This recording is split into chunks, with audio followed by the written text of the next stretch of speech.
Muy buenas tardes a todos y todas, donde quiera que se encuentren. Estamos aquí reunidos para llevar a cabo la cuarta sesión del Seminario de Narrativa Centroamericana Contemporánea. Quiero agradecer en primer lugar la presencia y la participación de la doctora Gladys Tobar de la Universidad de San Carlos de Guatemala, por todo el apoyo que nos ha brindado a lo largo ya de tantos años.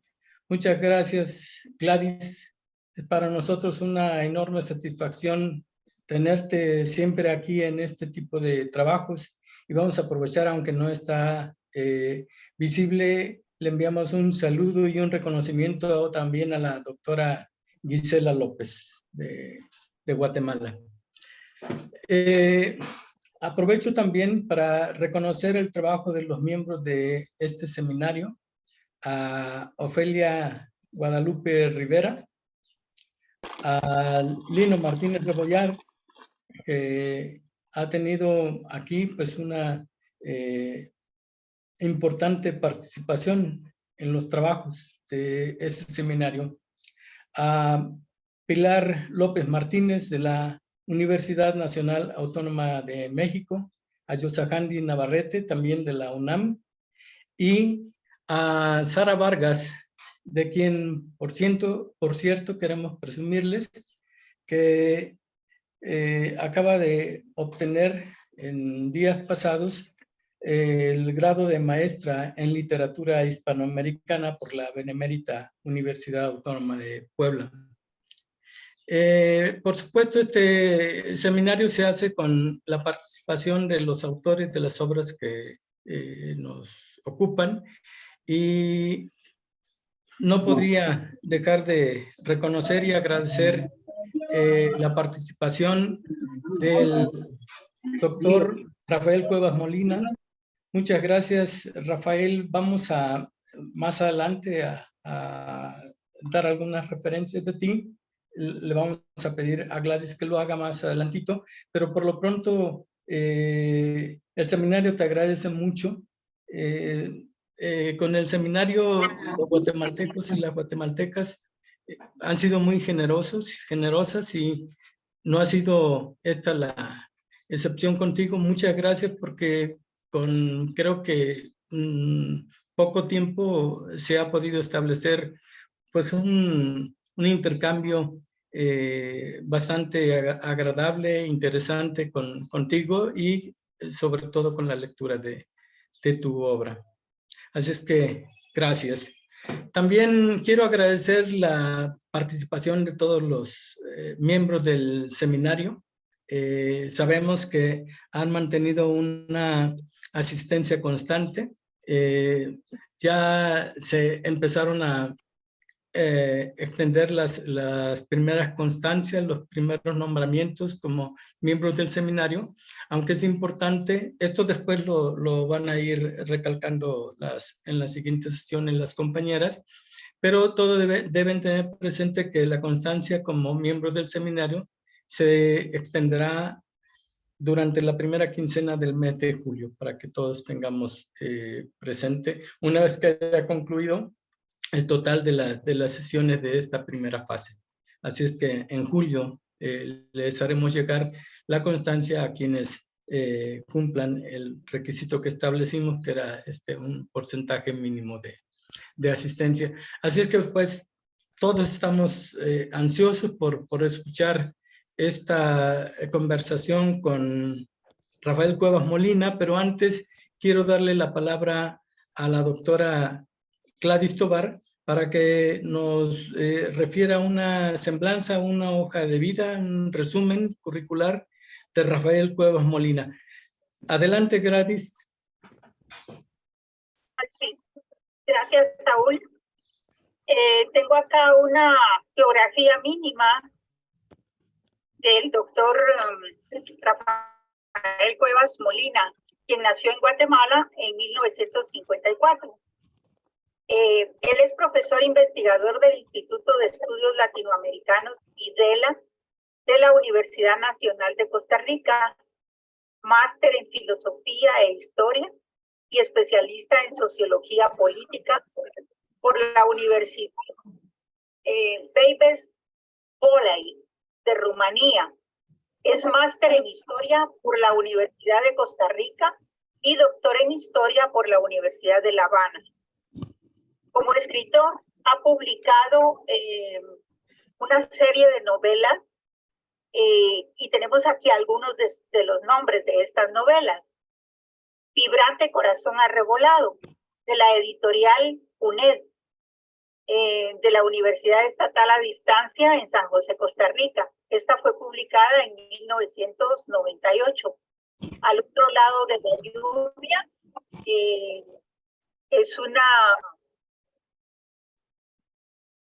novela también por la editorial EUNA de Heredia, Costa Rica, en 1998, y UNED de San José, Costa Rica, en el 2009.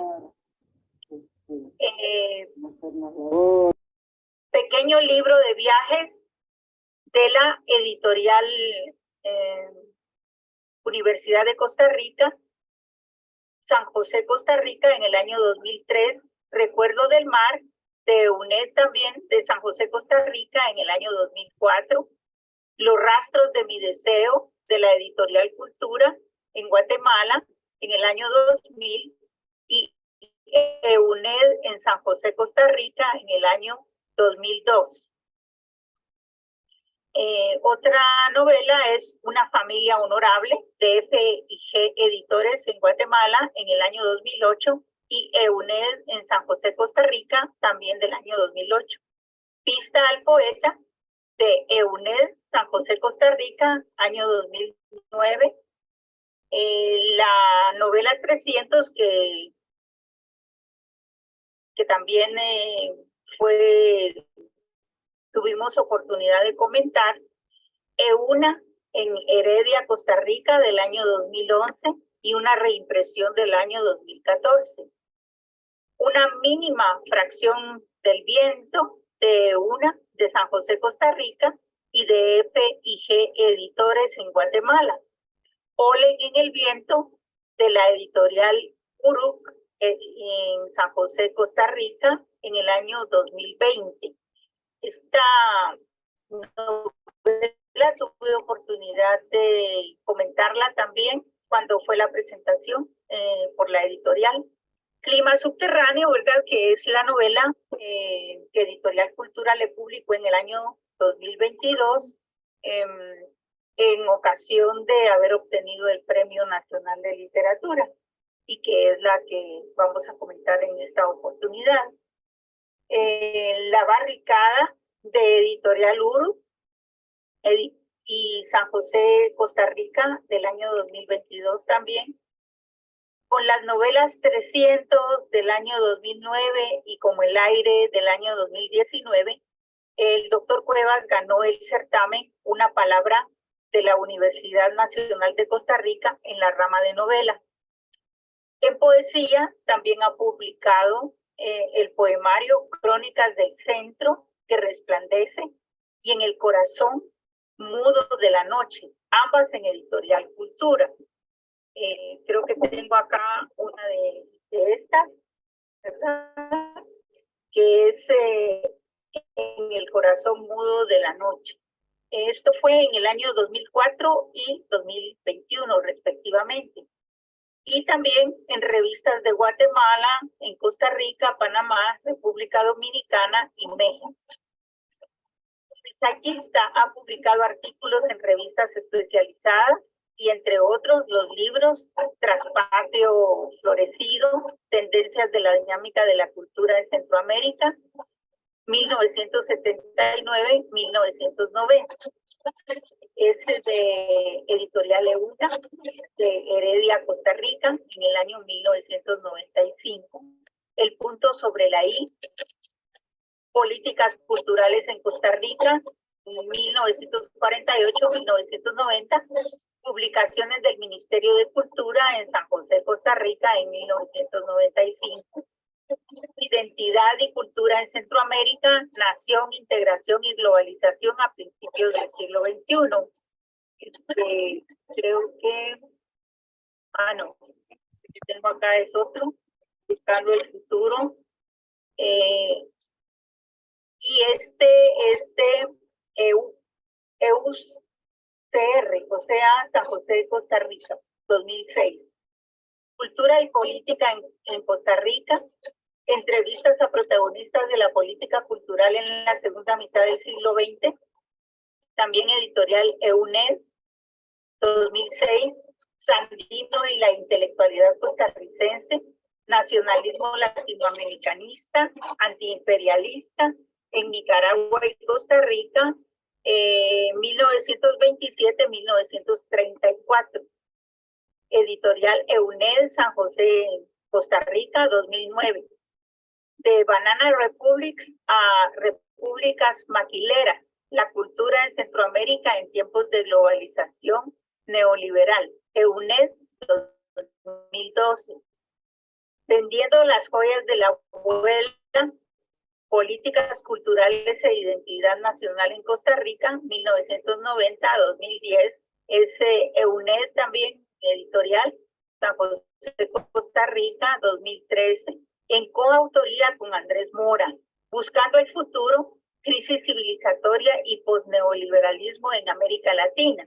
Es EUNED también, de San José, Costa Rica, en el año 2015. En coautoría con Andrés Mora, latifundio mediático y resistencias sociales en América Latina, EUNED, San José, Costa Rica, en coautoría con Andrés Mora. Pedagogías críticas en América Latina del siglo XIX al XXI, conjuntamente con Andrés Mora también.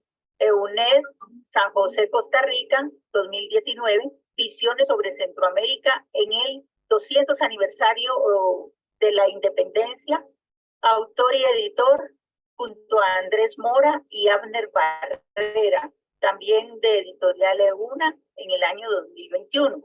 Como ven, su producción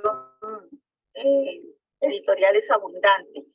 Como profesor e investigador universitario, ha sido miembro fundador del programa Identidad, Cultura, Arte y Tecnología de la Facultad de Artes en CIDEA, del programa de posgrado en Estudios Latinoamericanos, POSLATINO, del Instituto de Estudios Latinoamericanos, director del doctorado interdisciplinario en Letras y Artes en América Central, de la maestría en Estudios Latinoamericanos y de la maestría en Derechos Humanos y Educación para la Paz.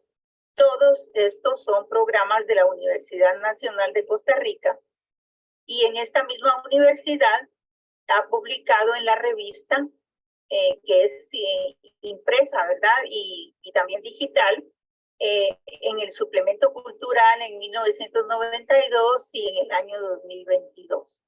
Él se ha especializado en la temática de la cultura y la identidad en Centroamérica y en el análisis de la realidad política latinoamericana. Ha sido profesor invitado en universidades como la Universidad Autónoma de Yucatán en México, en la Universidad de La Plata y la Universidad de Cuyo, Mendoza en Argentina, en la Universidad de Oriente en Venezuela, en la Universidad Federal de Santa Catarina en Brasil, en la Universidad Autónoma de Guerrero en México, en la Universidad Autónoma de Chapingo en México, en la Universidad Única de Nicaragua, en la Universidad Autónoma de Santo Domingo, República Dominicana, del Instituto de Altos Estudios Pedro Gual en Venezuela y del Instituto Fundación Global Democracia y Desarrollo, UNGLODE, de República Dominicana. Él publica semanalmente una columna de análisis de coyuntura en la revista digital Como Nuestra América, que es un órgano de la Asociación por la Unidad de Nuestra América, AUNA, en Costa Rica, de la que es su presidente desde el año 2009, y quincenalmente en la revista digital guatemalteca Gaceta. Es Premio Nacional de Literatura 2021 en Guatemala. Este premio premio se denomina Miguel Ángel Asturias en homenaje a nuestro premio Nobel. Así es que esta es una síntesis muy apretada, ¿verdad?, de toda la actividad que ha desarrollado y sigue desarrollando el doctor Rafael Cuevas Molina. Muchas gracias por permitirme entonces leer esta síntesis curricular.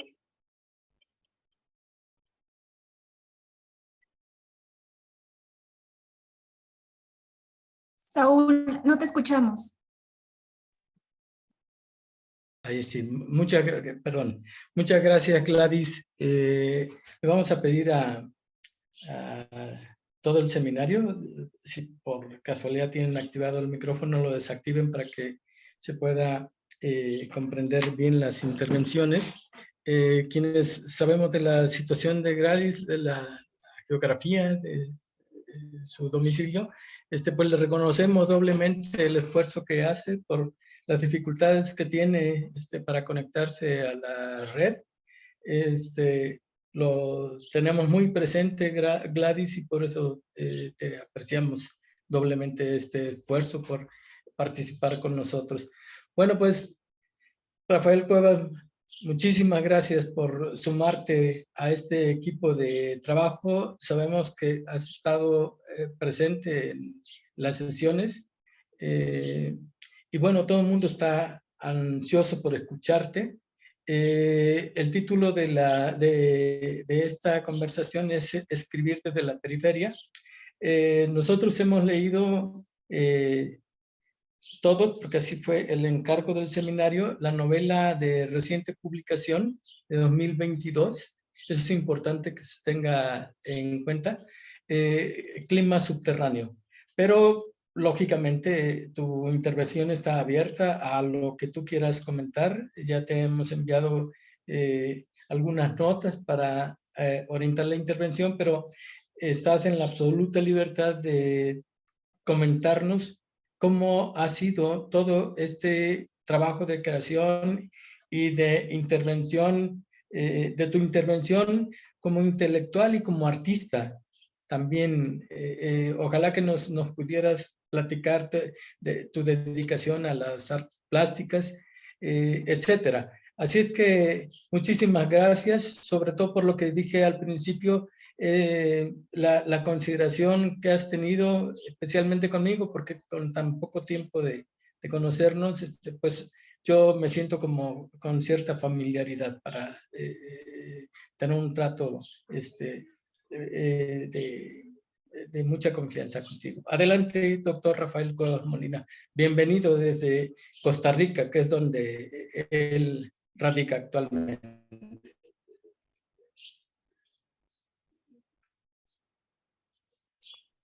Ahí, ahora sí me escuchan, ¿verdad? Ok. Bueno, desde Costa Rica, que es, como decía, en donde estoy aposentado. Muchas gracias, Saúl. Muy amable. Para mí es un gusto poder estar aquí. Ya, como decía antes, cuando estábamos en off, o decir que estamos fuera de la circulación colectiva de nuestras imágenes, yo ya me siento en familia. Esta es la cuarta vez que me conecto. Estuve desde la primera vez cuando Arturo estuvo con ustedes y nos dio la conferencia inaugural. Y bueno, he estado cuando han venido los demás, cuando vino, aunque ustedes no lo sepan, quien fue mi compañera de colegio. Vean ustedes las vueltas que da la vida, ¿verdad? Porque Carlos Sardeto estuvo en el mismo colegio en el que yo estudié cuando estaba en la secundaria. Y luego vino Dante Liano. Bueno, entonces para mí es un gusto poder estar dentro de este listado de escritores y escritoras, en este caso específico de Guatemala, ¿verdad? Yo diría que el título, yo escogí este título para mi intervención del día de hoy porque yo siento que nosotros, Centroamérica, se encuentra en eso, precisamente en una periferia, un espacio marginal, en un espacio que se encuentra en las orillas de algo. En este sentido, hay una frase muy interesante que está en un ensayo que Arturo Arias escribió hace ya bastantes años, en donde dice que Centroamérica es una región marginal dentro de la marginalidad, es decir, que siendo América Latina una región marginal en el sistema mundo, Centroamérica es marginal dentro de América Latina. Cuando ustedes, por ejemplo, toman un libro de historia y empiezan a ver el desarrollo que hace el autor o la autora, se van a dar cuenta que al final van a dársele algunos parrafitos pequeños refiriéndose a esta región. Incluso cuando se refieren a acontecimientos, hechos o procesos que son para nosotros centrales. Ustedes vieron que yo ahí cuando Gladys leyó algunas de las cosas que yo he publicado, vieron que yo me dediqué en algún momento a investigar y a publicar sobre Sandino, por ejemplo, que para Centroamérica tiene un valor ideológico y político y cultural muy importante, pero que, por ejemplo, Halperin Dongi, que escribió una de las más difundidas historias de América Latina, no le otorga más que un parrafito de no más de 10 renglones, ¿verdad? Entonces, ese es un ejemplo de cómo Centroamérica siempre es visto como un espacio marginal. Incluso Halperin Dongi llega a decir que estas son repúblicas solo formalmente independientes, dicen Halperin Dongi, y eso no lo está diciendo, digamos, en el siglo XIX o principios del XX, lo está diciendo en la segunda mitad del siglo XX. Yo creo que Halperin Dongi debe haber escrito, no tengo ahora muy claro, pero seguramente en la década de los 80, eso, y decir que los países centroamericanos solo son formalmente independientes, una frase muy dura, pero que de alguna forma está haciendo referencia a esta situación que yo utilizo o que yo tomo para caracterizar un poco la actividad, cualquier actividad que se realice en esta región centroamericana. Dice Halperin Dongi que lo que pasa es que es formalmente independiente porque quien aquí ejerce realmente de forma, digamos que aplastante, su poderío y su capacidad de veto son los Estados Unidos, porque nos encontramos dentro del primer circuito de su seguridad nacional. Y entonces le interesa mucho mantener a nuestra región en una condición en la cual no vaya a constituir un peligro. Cualquier tipo de problema que se presente en Centroamérica, los Estados Unidos lo abordan como un problema de seguridad nacional. Vean ustedes el tema, por ejemplo, ya no digamos el de las drogas, que uno podría pensar que de alguna forma podría haber algún tipo de justificación, pero el de las migraciones. Bueno, dicho esto, entonces, yo diría que nosotros podemos caracterizar a Centroamérica como una región, como dice Arturo Arias, marginal dentro de la marginalidad, y que nos estamos moviendo siempre en un ámbito periférico. Esto, entonces, esta primera apreciación que yo estoy haciendo hace referencia no solamente a mi trabajo, sino a lo que trabajamos en Centroamérica. Quiere decir eso que la literatura centroamericana le cuesta mucho salir de la invisibilidad, de estar dentro de un ámbito de desconocimiento. Digamos que eso es una de las características que yo diría que caracterizan, una de las características de ese ser periférico centroamericano. Cuando uno se acerca a un encuentro de escritores y escritoras de Centroamérica, yo lo vengo haciendo desde los años 80, uno se va a encontrar con que una de las, yo voy a decir quejas o lamentaciones, pero una de las constataciones que se hace constantemente por parte de quienes escriben en Centroamérica es que sus trabajos no circulan, es decir, que de una u otra forma se encuentran, si no totalmente ausentes, por lo menos poco representados en los circuitos de circulación de la literatura, no solamente mundial, sino latinoamericana, ¿verdad? Entonces, los grandes centros de difusión son también grandes centros de circulación de la literatura: México, Argentina, Brasil, Colombia, en donde muchas veces se escribe literatura que los mismos centroamericanos consideran que no tiene calidades muy diferentes de lo que aquí se hace, pero que dada la condición del lugar en el que está, no circula con la misma intensidad que otros lugares. Entonces, esa es una queja recurrente, ¿verdad? Que siempre en todos los encuentros sobre literatura centroamericana está presente. Bueno, entonces digamos que yo ya estoy mencionando algunos aspectos que están que justificarían el hecho de considerar que escribir desde la periferia tiene una serie de características específicas. Luego, en mi caso particular, yo diría que existen otros niveles de periferia.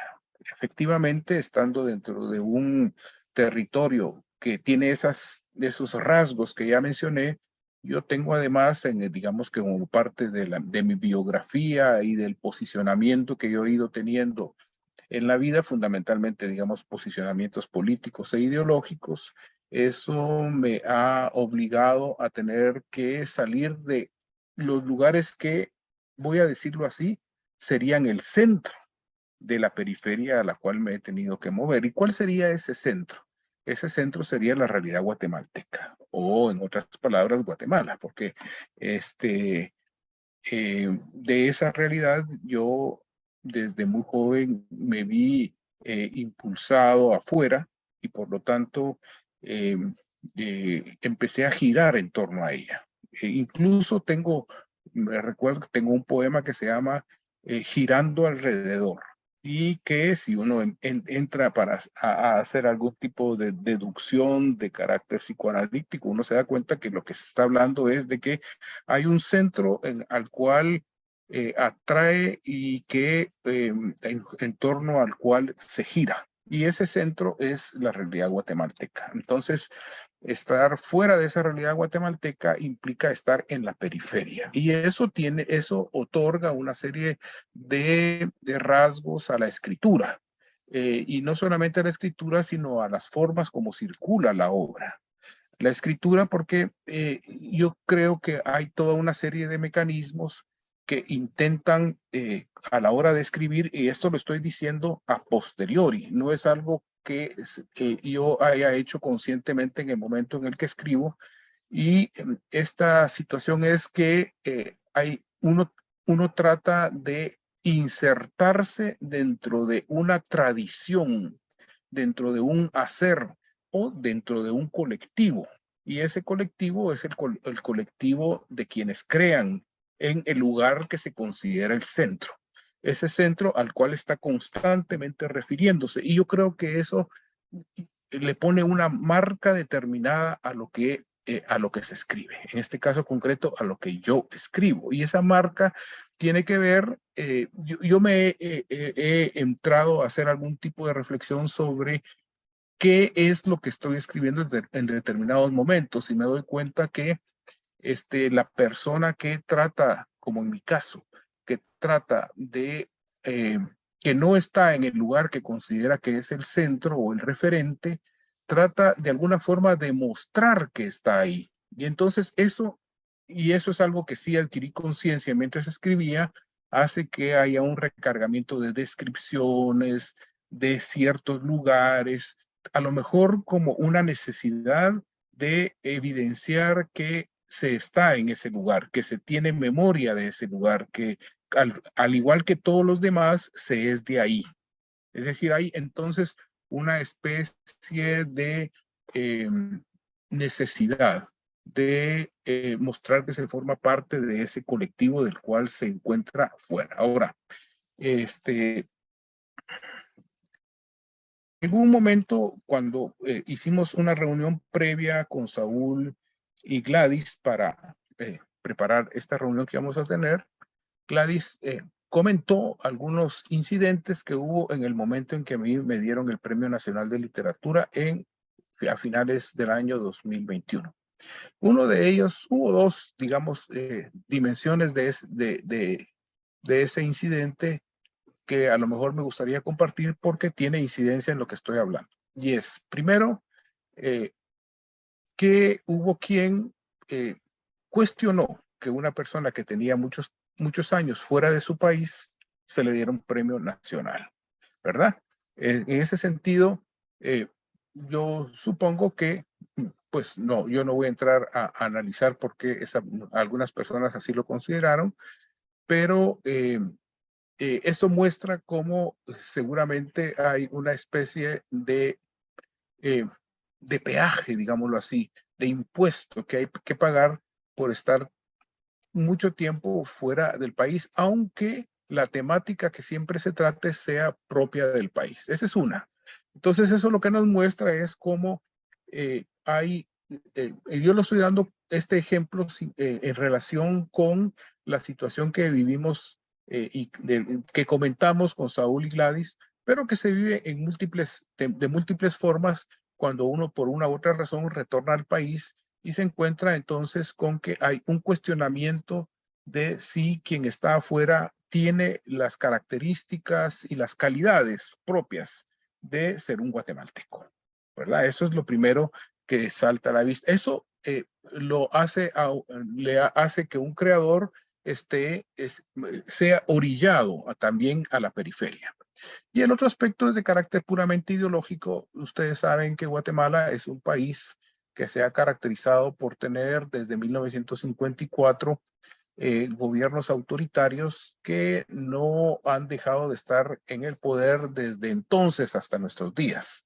Y entonces, bueno, el señor ministro de Cultura, que era quien debía entregarme el premio nacional, se negó a hacerlo porque consideró que yo era de una ideología que no estaba acorde con esos gobiernos que están, bueno, el que está ahora en Guatemala y que tiene las mismas características de los que han estado desde la segunda mitad del siglo XX.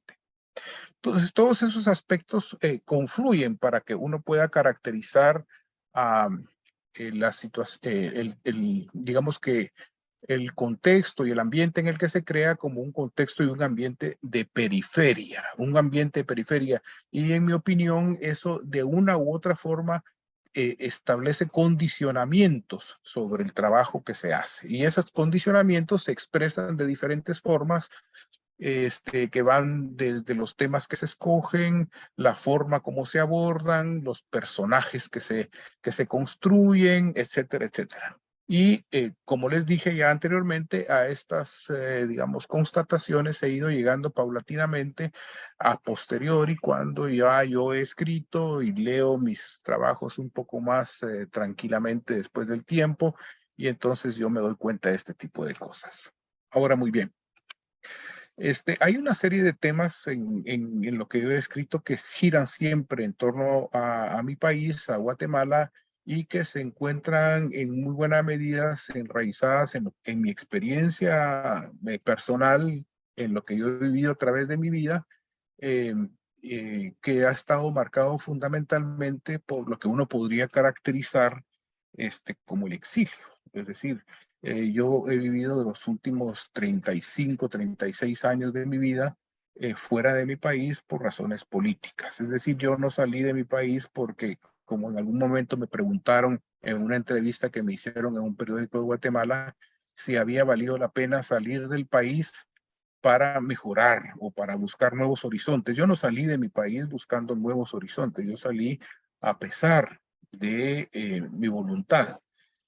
Y eso constituyó en mi vida un verdadero trauma, y constituyó un trauma porque yo vengo de una familia o de un entorno familiar en el que existía casi que un culto al país, una especie de amor superlativo por el país, que estaba de alguna forma, digamos que el centro o el generador de ese apego y de esa vinculación, voy a llamarlo así, amorosa con el país, era fundamentalmente mi padre. Yo creo que él lo desarrolló porque estuvimos, siendo yo muy pequeño, viviendo en Europa. Yo tenía, cuando nos fuimos para allá, unos 4 o 5 años, y viví hasta los 11 o 12 años. Y vivimos en Alemania, específicamente en Múnich y después en Madrid, en donde él hizo un doctorado y después trabajó en la Universidad Complutense. Y yo creo que en ese alejamiento a él le pasó lo que nos pasa a muchos latinoamericanos, que el alejamiento hace que descubramos lo propio, ¿verdad? Valoremos a nuestro propio país, nuestras propias características, así como también nos damos cuenta de nuestras limitaciones. Pero mi padre, cuando regresó a Guatemala, yo diría que era una persona enamorada del país, y entonces yo creo que eso nos lo transmitió a todos. Claro, no era un amor, digamos, bobalicón, sino que era un amor que tenía una enorme toma de conciencia de las circunstancias que vivía Guatemala y que sigue viviendo. Y eso nos llevó, digamos que a vivir dentro de un país en el que siempre ha estado asignado por la violencia. Fíjense que yo nací en el año del golpe de Estado contra Jacobo Arbenz Guzmán, es decir, yo toda mi vida, yo pertenezco a esa generación de guatemaltecos que hemos crecido ya durante todo esto que los sociólogos e historiadores han caracterizado como el Estado contrainsurgente, es decir, una Guatemala asignada por una extrema violencia que ha alcanzado en algunos momentos cúspides como la que sucedieron, como la que tuvo lugar en el año 82 o el 83, cuando se cometió un terrible genocidio en el país. Pero entonces, esta generación es una generación además que ha vivido entonces en medio de una enorme represión, una enormes limitaciones en cuanto a las posibilidades de encuentro y de libre desarrollo de su creatividad, ya sea en las letras o en la literatura o en las artes, en cualquier espacio. Es decir, Guatemala ha sido siempre una especie de espacio un tanto asfixiante. Sin embargo, en mi caso, teniendo conciencia de eso y habiendo asumido incluso por parte de mi padre una posición beligerante en torno a en contra de eso, nosotros vivimos familiarmente en una burbuja. Mi padre era un intelectual que tenía una biblioteca grande, que por cierto se constituyó siempre en un problema porque teníamos que estarnos cambiando de casa constantemente porque nunca tuvimos una casa propia, eran de alquiler y entonces el problema era nosotros le llamábamos así, cómo trasladamos la biblioteca de mi papá, ¿verdad? Entonces, yo tuve siempre a la mano libros, no solamente eso, yo pienso que uno a lo mejor las puede tener ahí, pero no, pues no leerlos, ¿verdad? Pero había un ambiente en la casa en la cual había una emoción, un elan que orientaba hacia la lectura, hacia la discusión. Yo recuerdo a mi padre, por ejemplo, con toda claridad recuerdo, por ejemplo, cuando a mi papá le prestaron el 100 años de soledad que acababa de salir y que alguno de los colegas o amigos había llevado y se lo pasó una vez que lo leyó.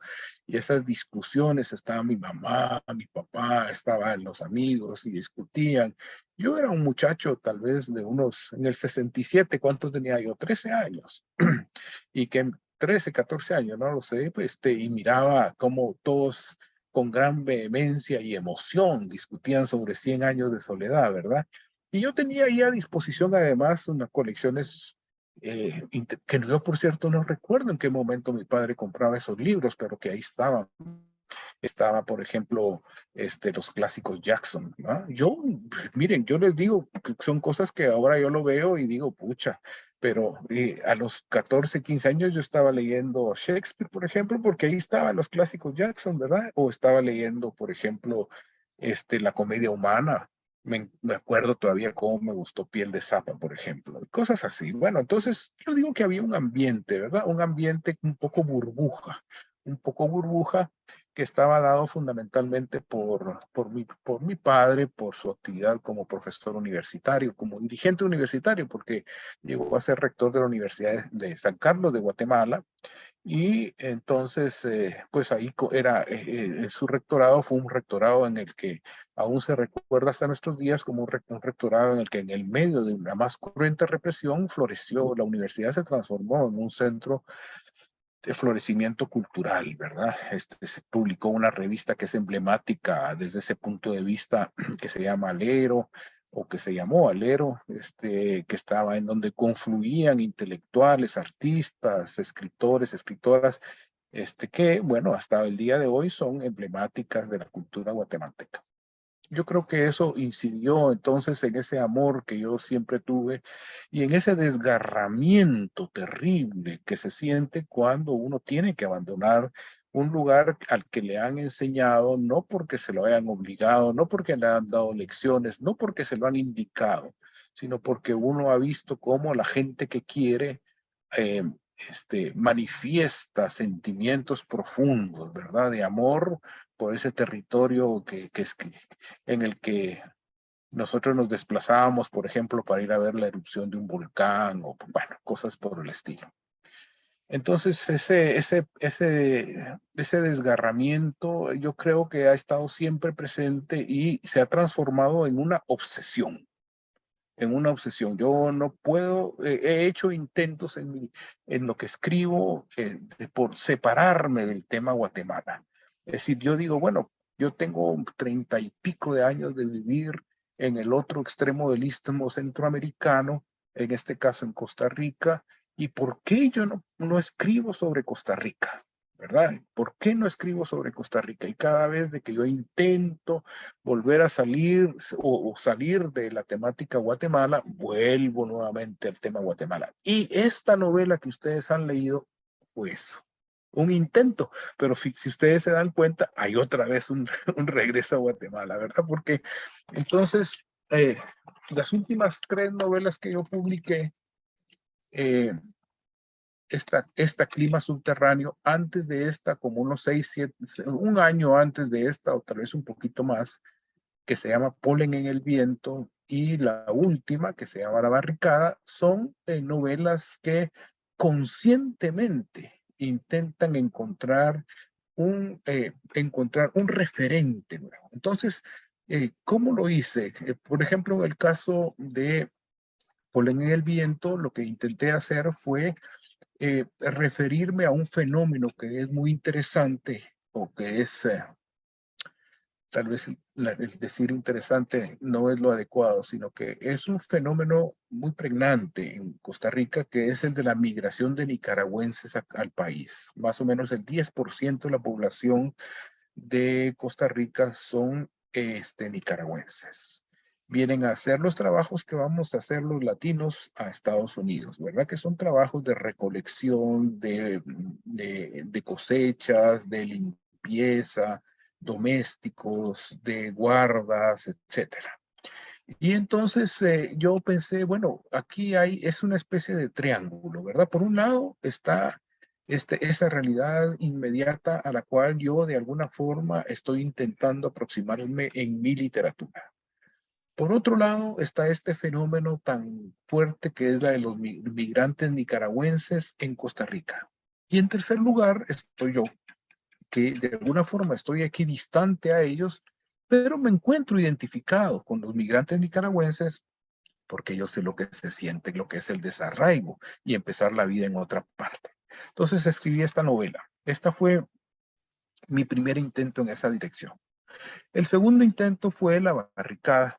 Y esa barricada lo que hace, en Costa Rica se está presentando una situación, un cambio de modelo de desarrollo que está teniendo una fuerte incidencia en el país, está cambiando su perfil identitario.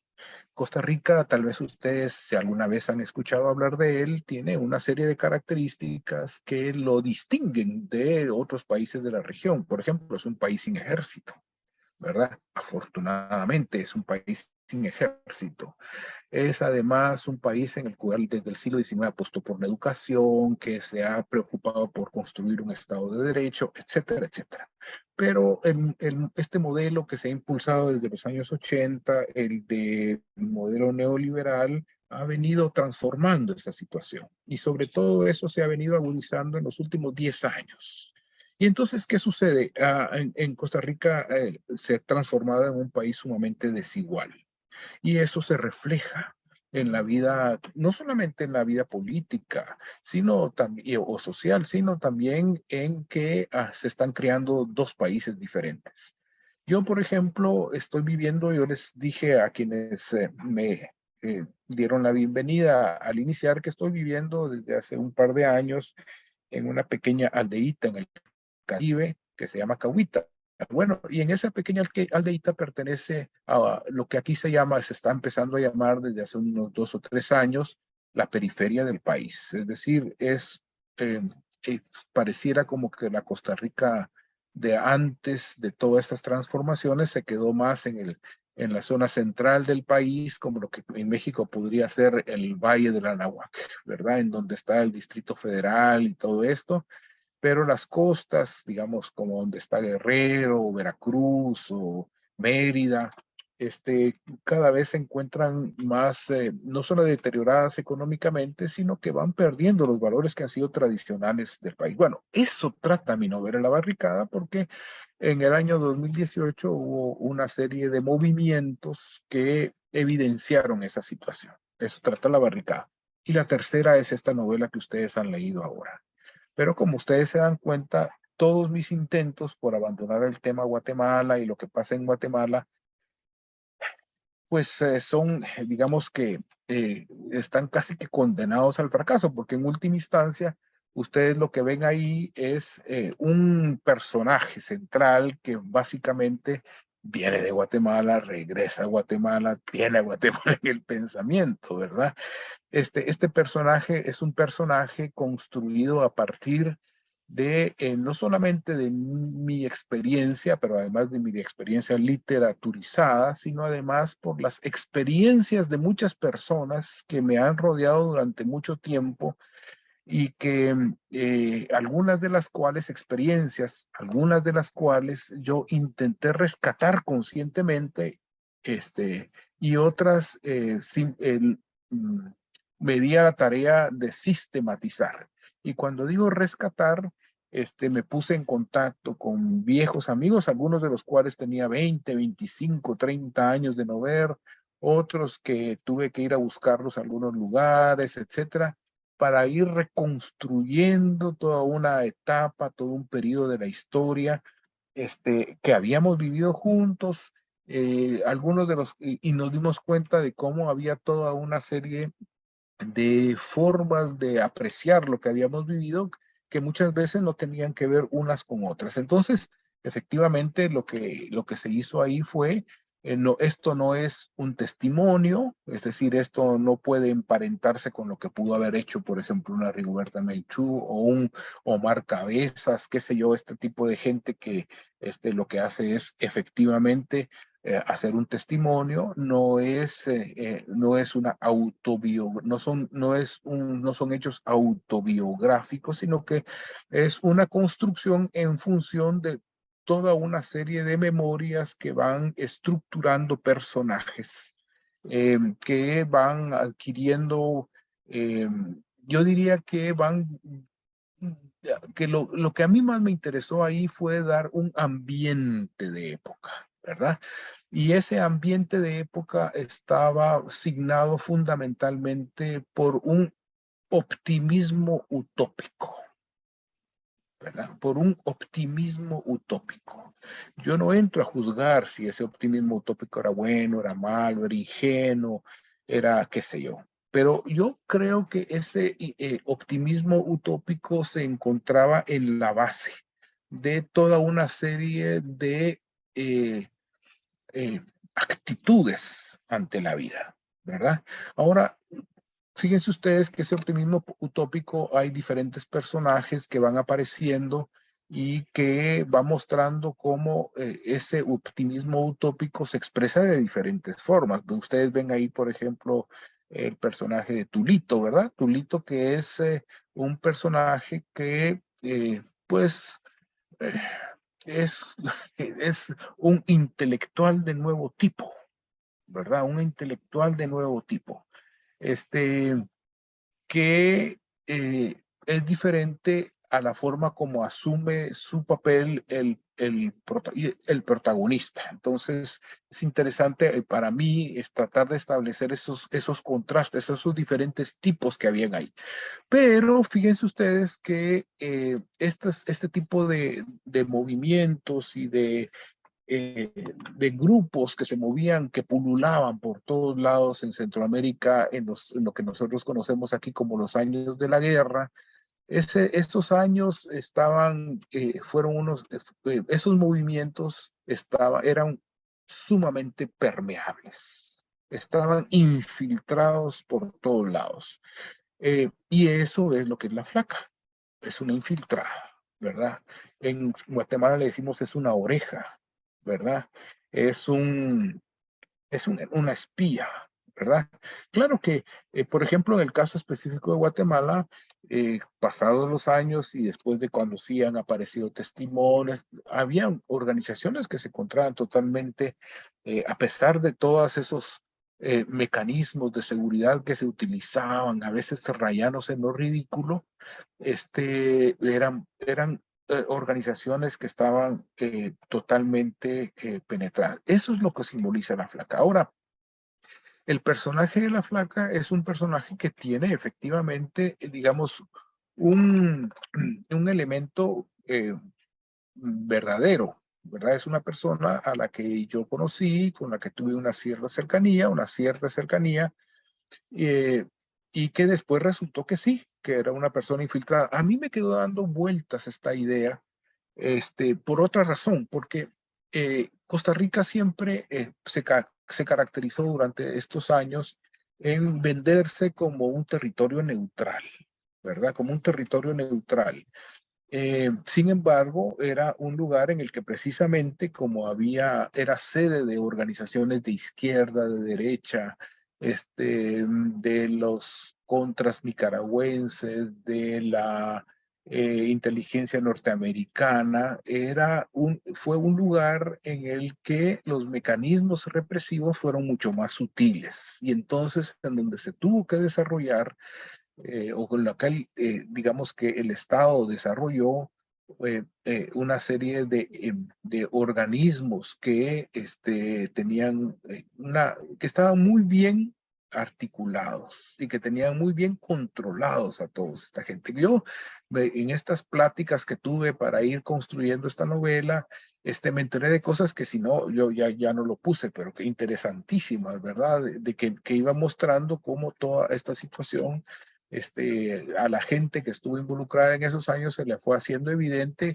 cuando pasados los años, pasada la euforia, pasado ese sentimiento, esa percepción utópica, pues se iba, digamos que se iba tranquilizando, se iba enfriando, iba permitiendo analizar un poquito con cabeza más fría todas esas situaciones. Bueno, eso si ustedes se dan cuenta, entonces, tratar de mostrar ese ambiente, esas condiciones de vida que se presentaron en ese tiempo es el objetivo fundamental que yo tengo en esta novela. Claro, novelado, ¿verdad? Novelado. Yo siento que dentro de esta literatura que se ha dado en llamar de posguerra, que alguna gente ha llegado a caracterizar como una literatura del desencanto, por ejemplo, Beatriz Cortés así lo hace.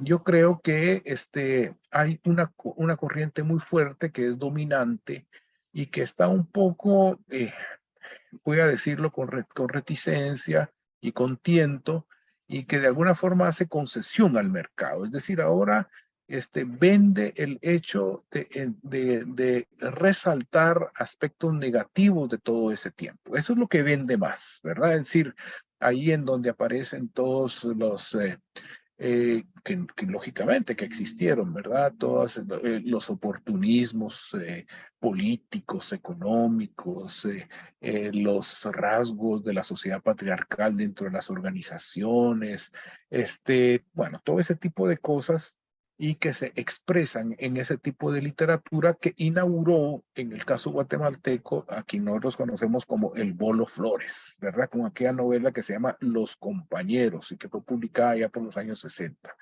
y que de alguna forma hizo efectivo aquello que Mario Roberto Morales había pedido en un artículo que publicó en una revista que se llamaba La Semana, que dijo que era matar a Miguel Ángel Asturias. Había que matar a Miguel Ángel Asturias. ¿Y qué quería decir con eso? Bueno, lo que en otros momentos y en otros lugares ya habían dicho otros escritores en relación con otros antecesores, y es que había que tratar de hacer a un lado esa forma de escribir, que ahora estábamos en otra realidad. Y yo creo que fue, no lo que yo creo, digamos que hay un cierto consenso en pensar que esta novela de Bolo Flores y los compañeros fue la que puso la piedra angular, la piedra de toque, la piedra fundamental que permitió que existiera una nueva, una literatura que hacía relación con toda esta nueva situación.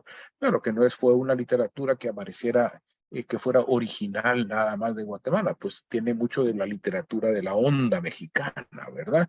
Y entonces, a partir de entonces, esta especie de actitud hipercrítica con respecto a lo que había pasado en todos esos años se hizo presente. Yo diría que hay algunas expresiones de la novelística centroamericana que llevan al paroxismo esto. Yo diría que tal vez el asco de...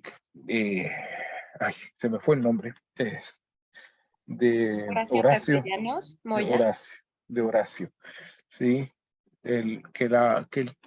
la novela El asco de Horacio, pues es uno de los cúlmenes, digamos, de ese tipo de literatura.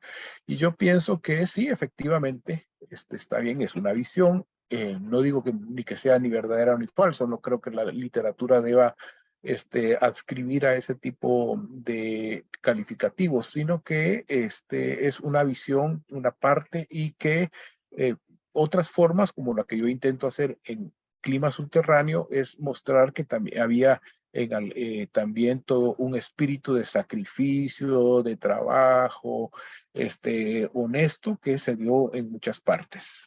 No intento con mi novela hacer una especie de reivindicación ni nada por el estilo. Yo solamente quiero contar,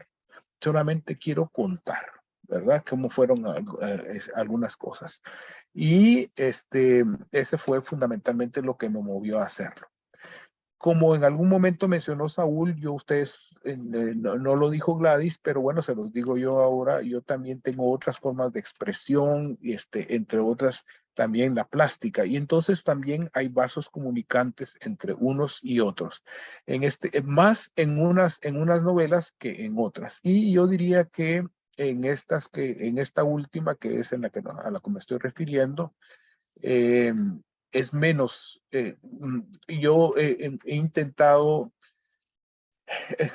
en mis primeras novelas hay una búsqueda formal por un tipo de lenguaje que podría aproximarse a la prosa poética, pero he venido haciendo una serie de esfuerzos por tener un lenguaje lo más directo posible, que busca llegar al lector en esta época, en esta era de la imagen, ¿verdad? Entonces, si ustedes se dan cuenta, estos son capítulos muy breves, porque yo sé que mis lectores están prendidos a Facebook, están prendidos a Instagram, están bombardeados constantemente de imágenes y textos breves, algunos preciosos, algunos alucinantes. A mí, por ejemplo, las redes sociales me enriquecen porque he sabido seleccionar a mis amigos que no que me los manden a mí, pero que seleccionan artículos, videos, exposiciones que me mantienen al día. Ellos me hacen la selección, no me lo hacen a mí, lo hacen ellos, pero yo estoy viviendo de eso. Pero entonces yo me doy cuenta lo atractivo que son esas. La literatura tiene que entrar a competir con ese tipo de cosas. Entonces, esa es una de las, bueno, yo todo lo planteo como búsquedas, ¿verdad? Yo no digo que llegué a nada, pero como parte de esas búsquedas, esos capítulos pequeños que casi pueden ser leídos como un cuento cada capítulo, como un relato independiente. Eso lo llevé casi que digamos que le he ido sacando punta, y lo último que escribí, que aún se encuentra inédito, es un libro de relatos, porque me di cuenta que muchos de los capítulos de los últimos libros que he escrito adquieren sentido en sí mismos, y que si los trabajo un poco más me da la posibilidad de escribir relatos independientes, y que además me permite entrar en una actitud de alerta con respecto a mi mundo circundante o a mis recuerdos o a lo que tenga que escribir, y que entonces me da más posibilidades si yo trabajo relatos que no se tienen que ceñir a una narrativa única como la que tiene que tener una novela, ¿verdad? Entonces ahí hay una búsqueda específica. Ustedes no, cuando tienen ahí relatos breves que a lo mejor antes de acostarse se acuestan y leen un capitulito, y ustedes dicen, esto tiene 32 capítulos y me voy a encontrar con Cuevas en ese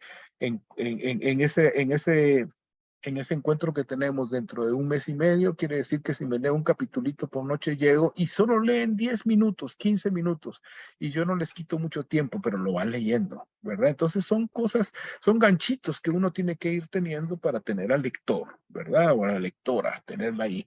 Luego el lenguaje directo, ¿verdad? El lenguaje directo, no ser muy alambicado, tratar de, es aquello que, bueno, eso ustedes lo saben, son estudiantes de literatura y seguramente han escuchado a muchos escritores y escritoras que dicen lo mismo, ¿verdad? Más es menos, ¿verdad? Más es menos. Esa idea, yo incluso he llegado a tener algunos lectores de working process, es decir, de trabajo mientras estoy escribiendo y le paso un capítulo y me dice, aquí otra vez estás divagando en esto, mucha descripción, esto, pácate. Entonces yo veo cómo irlo trabajando. Es una aspiración. Yo no digo que esa deba ser la aspiración ni que eso sea la literatura, son mis búsquedas, son mis preocupaciones en este contexto. Bueno, yo creo que me pasé de sobra, porque ustedes me habían dicho 20 minutos para hablar, yo ahí llevo creo que 40 minutos hablando. Podría seguir diciéndoles algunas cosas más sobre todas estas búsquedas, estas situaciones que se me presentan a mí mientras voy escribiendo. En este momento, por ejemplo, después de haber terminado este librito de relatos, que son creo que 17, 18 relatos, entré a ese espacio que llevo 3 meses en él, que es pavoroso, en el cual uno siente que no va a volver a escribir en toda su vida. Y entonces, bueno, me senté a preparar una exposición de mis pinturas para el año entrante, estoy dibujando y de pronto ha empezado a entrar ahí a picar y a picar y empieza, y yo sé que va a empezar a crecer y a crecer y a inflarse, y en algún momento voy a sentarme, pero todavía estoy en esa situación en la cual uno dice, hasta aquí llegué, qué terrible, solo escribí eso, ya no soy más. Estoy en esa situación en este momento. Bueno, yo lo dejo para que conversemos un poquito, ¿verdad? Si no, yo voy a seguir hablando y hablando y hablando y no los voy a dejar a ustedes.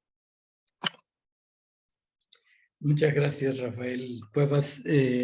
Tenemos aproximadamente 30 minutos.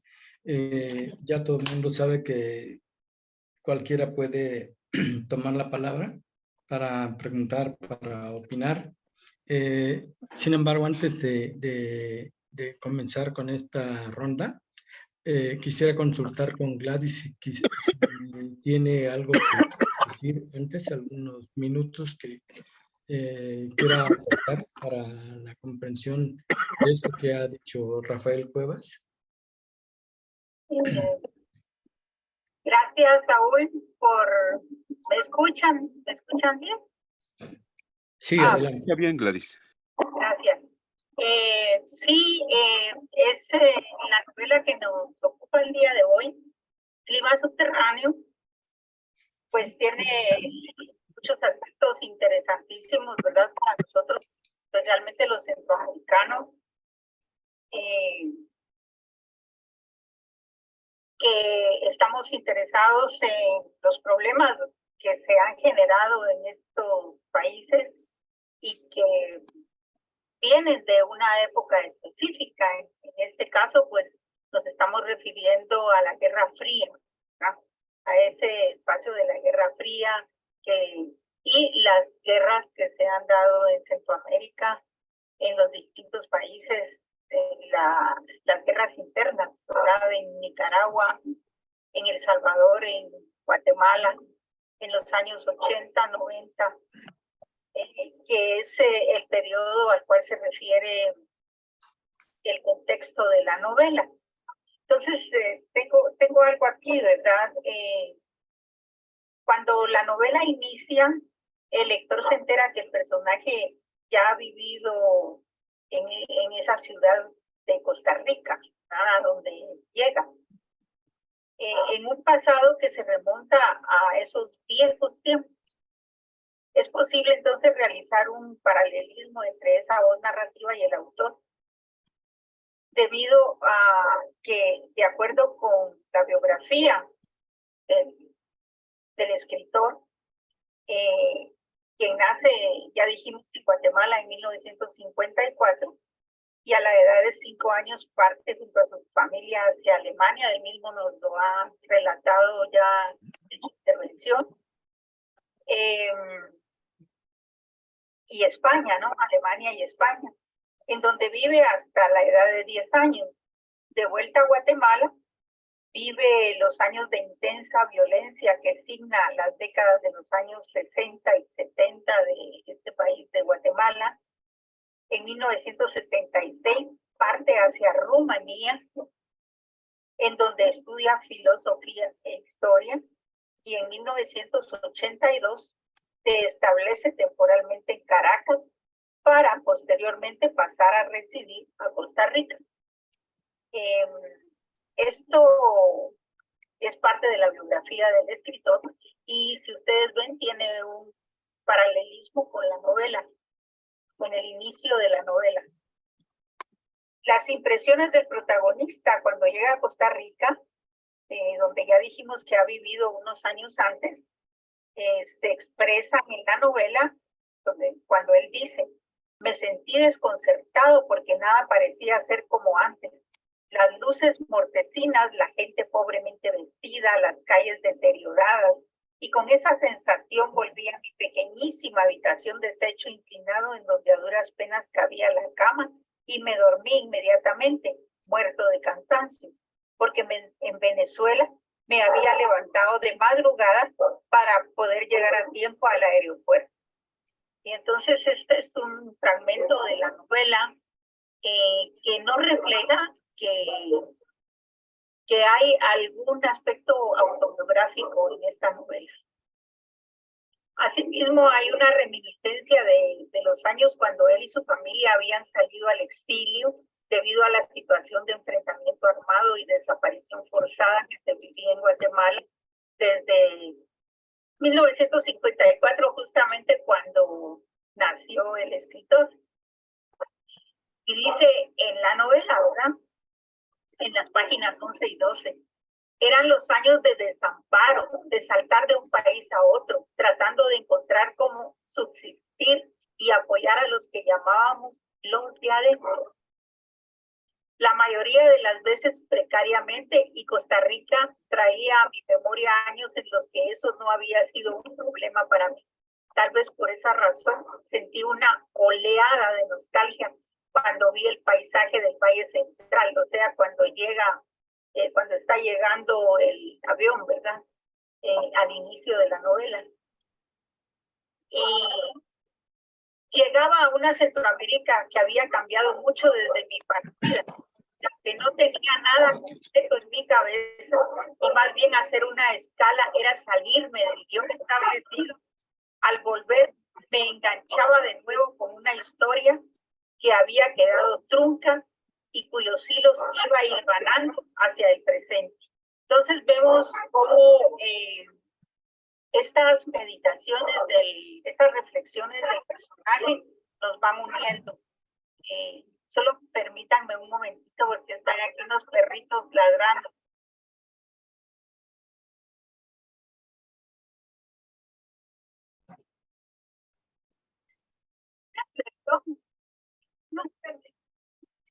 Bueno, es que están, bueno, ya se calmaron. Enseguida presenta su perspectiva del futuro inmediato que espera vivir en México con la ayuda de sus amistades, y vemos que no le es posible realizar esa visión, ¿verdad?, esa perspectiva que él tiene para ir hacia México. Parecía no haber escapatoria, opté por transgredir las normas de seguridad y escribí directamente a unos compañeros que estaban exiliados en México. En novelas de otros escritores hemos podido encontrar esta atmósfera, este ambiente de los exiliados en México. Y esto pues ya no lo vemos porque el personaje ya no llega a ese destino final. Entonces va narrando todas sus peripecias, ¿verdad?, en Costa Rica, todas las situaciones difíciles que le tocó vivir. y a la vez nos va acercando a momentos trascendentales de la historia latinoamericana, como situaciones que se vivieron, ¿verdad? En Chile, por ejemplo, o en Nicaragua. En Chile en 1973 con el golpe de Estado, en Nicaragua en 1979 con la guerra interna. Y bueno, el personaje hace un viaje a Nicaragua y en todo esto está bajo el tema de la placa en la primera parte de la novela. Y como él mismo nos ha dicho, hay ahí una intención con este personaje pero a mí me parece muy interesante que el lector percibe tal vez inconscientemente la importancia de ese personaje, pero no se plantea abiertamente. Y eso sí, y eso es un recurso que nos va llevando con un misterio hasta el final, cuando se desvela, ¿verdad? Este asunto que nos plantea ya el escritor. Y no sé si ustedes sintieron esa situación que realmente al final es una sorpresa, ¿verdad? Es una sorpresa encontrarse con que esta joven que parecía tan entregada a la causa realmente era una infiltrada. Entonces, ese es un gran recurso que el escritor emplea y que nos hace mantener el interés en la lectura. Así es que yo diría que hay mucho que decir sobre la novela porque los recursos está muy bien trabajado, ¿verdad? El texto además utiliza un lenguaje propio de lo regional en los diálogos, pero es necesario pues leerla, tal vez no una vez cuando queremos analizarla, sino que leerla muchas veces, porque eso es de eso se trata. Sí, pues, muchas gracias. Sí, solo quiero decirles sí, que, está bien, adelante. que estuvo muy, que esta parte que les narró el escritor acerca de la entrega del premio, pues fue una situación difícil que pasamos en Guatemala, pero que finalmente pues triunfó la verdad, o sea, lo que tenía que prevalecer, ¿verdad? La entrega a la literatura, toda esa producción que vimos que tiene el escritor, pues tenía que tener un peso. Y pues a estas alturas creo que ya no hay ninguna duda de que él se merecía ese premio en el año 2021. Así es que muchas gracias por darme este espacio. Gracias a ti, Gladys. Rápidamente vamos a retomar esta ronda de preguntas. Adelante, Sara Vargas. Buenas noches. Bueno, cuando leía la obra pensaba en algo que me parece que dijo Castellanos Moya en alguna entrevista. Él dice que escribir sobre Centroamérica es una herida constante a la que vuelve con el transcurso del tiempo. Y tras esta charla pienso que efectivamente eso es Centroamérica, una herida abierta a la que se vuelve constantemente. Y me impresiona mucho en la lectura cómo podemos, o el lector puede sentir nostalgia o melancolía por un lugar que no conoce necesariamente. Y bueno, en ese sentido me preguntaba, si estamos hablando de escritores que hablan sobre la periferia y hablan de la periferia desde el exilio, ¿hay una determinante en la escritura cuando el artista, el autor se da cuenta de su situación? Es decir, hablo de la periferia y hablo de ella desde el exilio. ¿Eso determina mi escritura o al final es un resultado, el resultado da muestra de ello y no necesariamente es una determinante en el momento de creación? ¿Puedo responder? Yo sé que tenemos poco tiempo, así que rápidamente lo hago. Adelante, Saúl. sí. Sí, Sí. está bien. Yo creo que es una condición, o sea, es una condición. En mi caso, yo no puedo hablar por todo el mundo. En mi caso, yo sí lo siento. Creo que esa condición periférica es una condición no solamente, tiene muy diferentes dimensiones. Les voy a mencionar, y lo hago sin su autorización y de haciendo mi propia interpretación. Por ejemplo, Javier Payeras en Guatemala, a mí me parece un escritor que escribe conscientemente desde la periferia. Ustedes tal vez no lo conocen, sería interesante. Creo que ahora está en México o ya regresó, bueno, por ahí anduvo dando vueltas por México. Y si ustedes lo leen, yo diría que Javito, como lo conocemos nosotros en Guatemala, es un escritor que es consciente y cultiva lo periférico. Pero es una periferia que se encuentra dentro de Guatemala, porque esos exilios también pueden ser insilios, ¿verdad?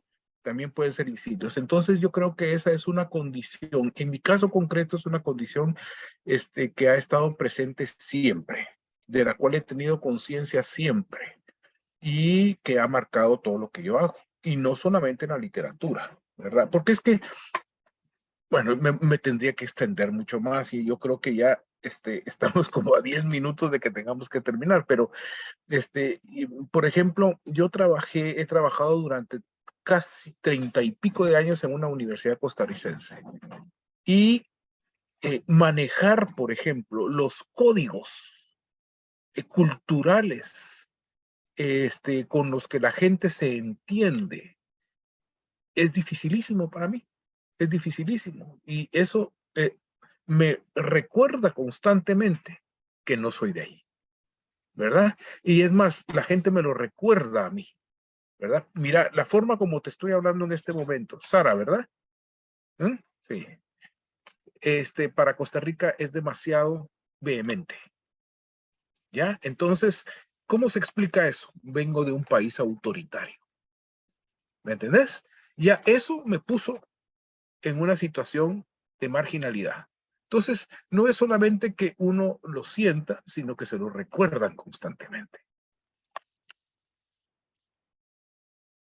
Gracias. Gracias a ti, Sara. Saúl, hay una pregunta en el chat.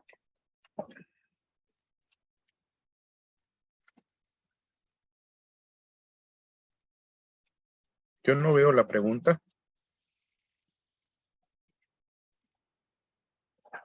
¿Por qué no le damos chance a Pilar? Decía ya que no la veo, no veo la pregunta.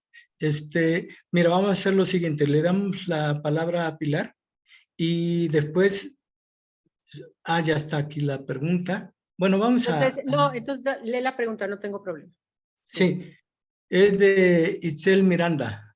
Dice, ¿qué tanto influye la biodiversidad y el ambiente geográfico en la escritura desde la periferia y la reconstrucción de la memoria?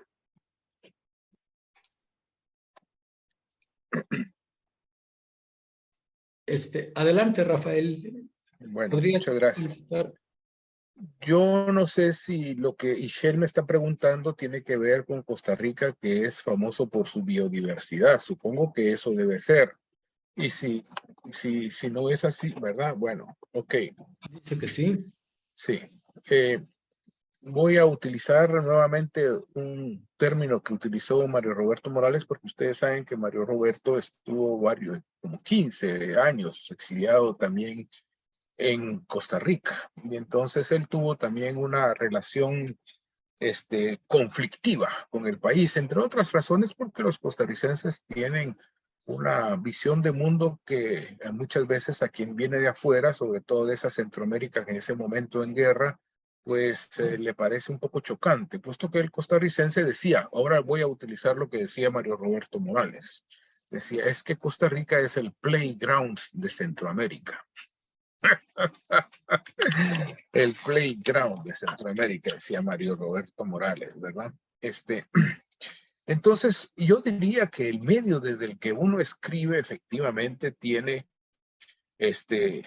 una influencia muy importante. Vean, Costa Rica ha sido hasta ahora un país en el que hay una novela de un costarricense que se llama Carlos Cortés, que es también una novela de posguerra a lo tico, es decir, de según cómo se ve, cada país tiene su perspectiva específica. Esta novela de Carlos Cortés, que yo le recomendaría en algún momento estudiar también, como parte de la novela centroamericana, que se llama Cruz de Olvido. Y la novela de Carlos Cortés empieza con la siguiente frase. En Costa Rica no ha pasado nada desde el Big Bang.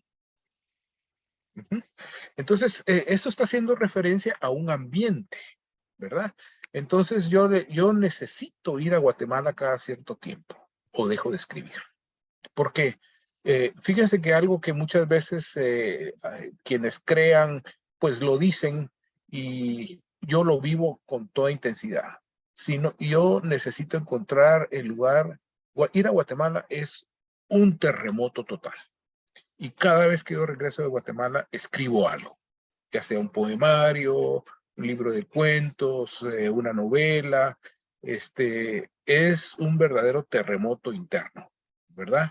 Si yo viviera solamente en Costa Rica, yo creo que no podría escribir.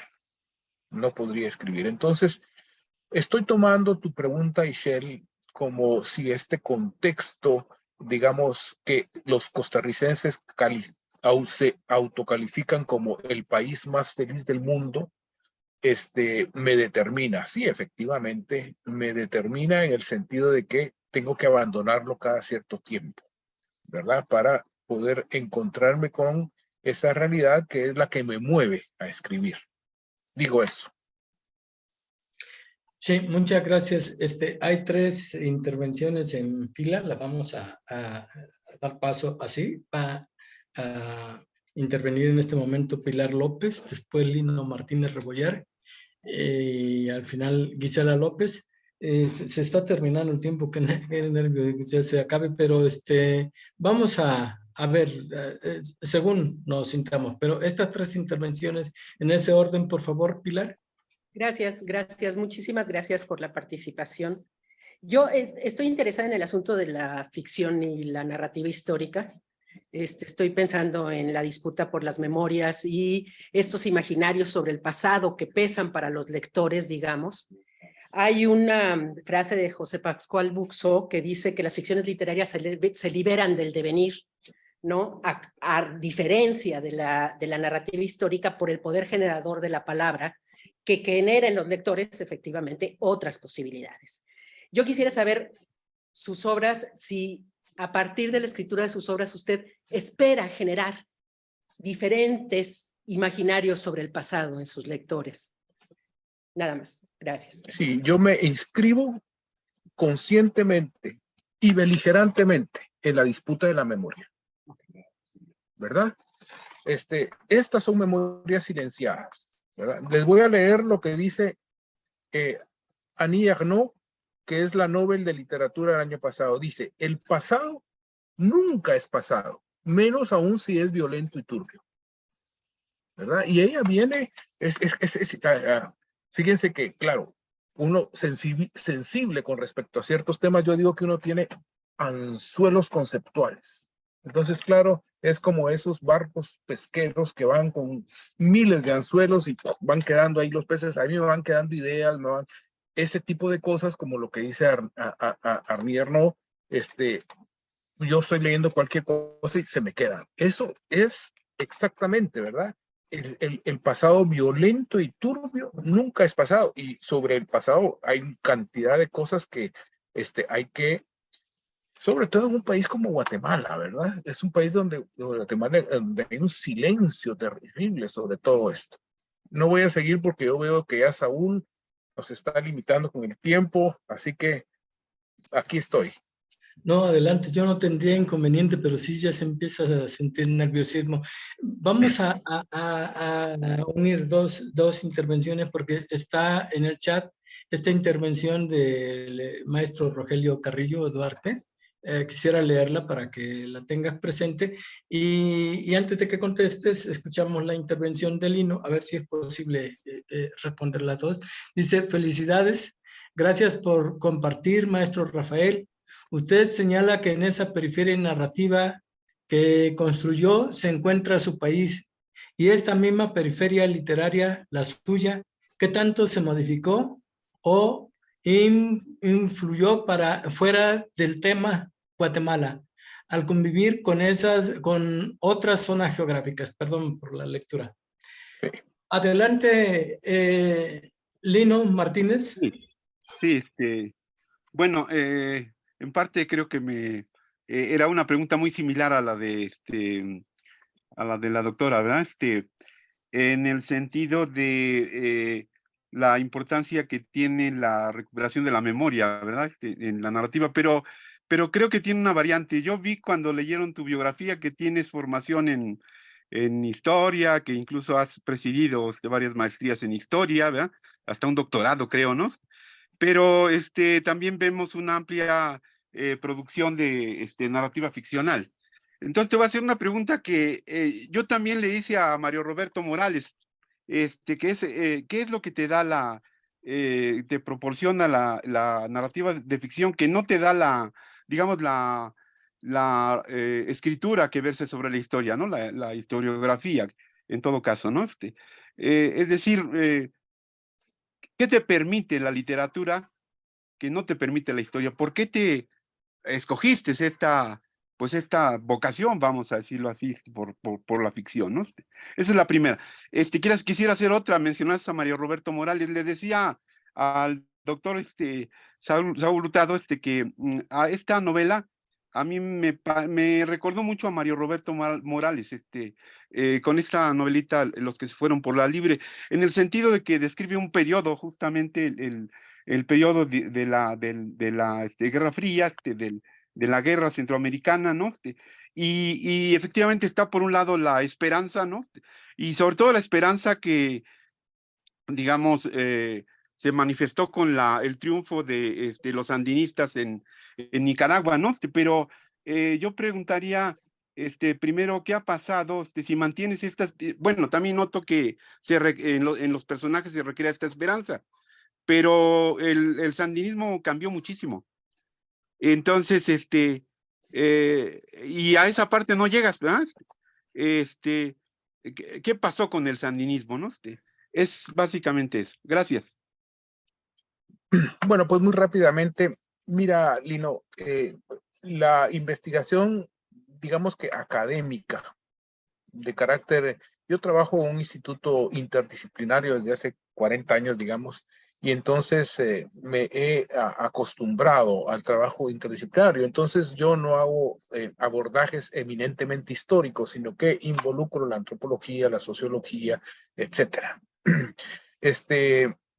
Yo diría que hay este tipo de investigación es básica para alimentar lo que yo trabajo. Y seguramente yo tuve hasta hace muy poco, porque la universidad está sufriendo cambios muy importantes, pero hasta hace muy poco yo tuve una enorme libertad para escoger los temas de investigación. Entonces yo muchas veces me he encontrado, por ejemplo, en las hemerotecas aquí en Costa Rica o en Guatemala, a escritores y escritoras que están haciendo investigación para sus novelas. Yo eso lo hago en el trabajo académico. Y entonces, por ejemplo, acabo de terminar en este momento un artículo que tiene que ver con el proyecto militar en Guatemala. Es un artículo de unas 25 páginas en las cuales hago un recuento histórico. Me tuve que meter a leer algunas tesis de ascenso dentro del ejército que se encuentran en algunas bibliotecas, aunque digamos que anónimamente en Guatemala. Leí también, bueno, lógicamente muchos análisis sobre el ejército, etcétera. Y hay un momento en que uno empieza a alucinar, ¿verdad? Hay cosas que son alucinantes. Y empiezo, oigan lo siguiente, uno de los generales, ¿verdad? Que son la cabeza pensante del proyecto del ejército en los años 80, que hace planteamientos del tránsito en Guatemala del Estado contrainsurgente al Estado democrático, entre comillas, pero ahí va, ¿verdad? Y entonces hace toda una propuesta, pero es además uno de los protagonistas de la represión, pero es una represión que no voy a entrar a describirla porque ustedes la conocen, terrible, ¿verdad? Que dejó cientos de miles de personas desaparecidas, muertas, masacradas, etc. Ese mismo general, ¿verdad? Que es ministro de la Defensa a mediados de los años 80, etcétera. Bueno, un protagonista de esta historia violenta, muere picado por un enjambre de abejas africanizadas. ¿Ah? Es que eso es un relato, eso es una cosa que solo, yo lo puedo poner como un dato, ¿verdad? Como un pie de página, cómo murió el Señor, pero eso hay que contarlo, ¿verdad? Bueno, ahí hay una ósmosis, ¿verdad? Ahí hay una ósmosis. Esa ósmosis tiene muy diferentes, digamos, dimensiones. Yo tengo muchas veces la tentación en la exposición de mis investigaciones académicas de hacer, digamos, de introducir lo literario.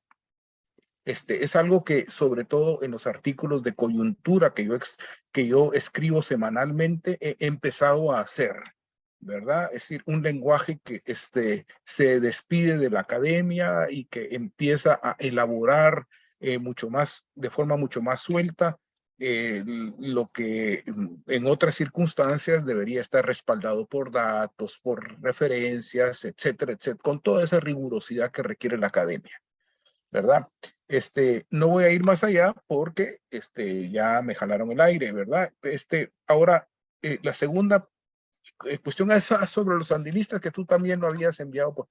Mira, les voy a dar una dirección electrónica con nuestraamericablogspot.com, todo junto con nuestraamericablogspot.com, ¿verdad? Esa es nuestra revista digital en la que yo publico todas las semanas. Y hoy, antes de entrar a esta reunión, escribí un articulito que llamé borrar con el codo lo que se escribió con la mano.